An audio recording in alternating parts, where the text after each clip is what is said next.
ശ്രീരാമ രാമ രാമ എല്ലാ ദിവസവും പാരായണം ചെയ്യുമ്പോ തുടങ്ങുമ്പോ ശ്രീരാമ രാമ രാമ. എന്തിനാ അത് പാടുന്നത്? ശ്രീരാമന് സന്തോഷം ഉണ്ടാക്കിയിട്ട് എനിക്കെന്തെങ്കിലും വരം കിട്ടുമെന്ന് വിചാരിച്ചിട്ടാണോ? അല്ല. ശ്രീരാമനെ സന്തോഷിപ്പിച്ചിട്ട് എനിക്ക് വരം കിട്ടണമെന്ന് വിചാരിച്ചിട്ടല്ല ശ്രീരാമ രാമ എന്ന് പറയുന്നത്. അവിടെയാണ് എന്താണ് കർക്കിടകവും രാമായണവും തമ്മിലുള്ള ബന്ധം എന്ന് നമ്മൾ മനസ്സിലാക്കേണ്ടത്.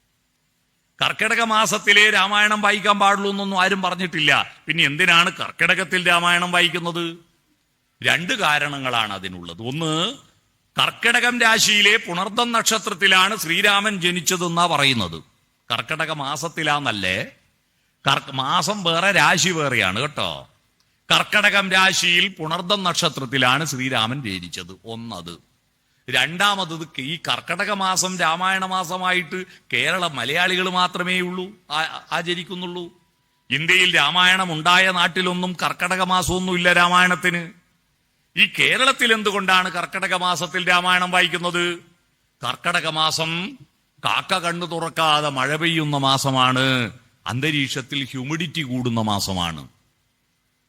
ഹ്യൂമിഡിറ്റി കൂടുന്ന മാസമാണ് എന്ന് പറഞ്ഞാൽ ഈർപ്പം കൂടുന്ന മാസമാണ്.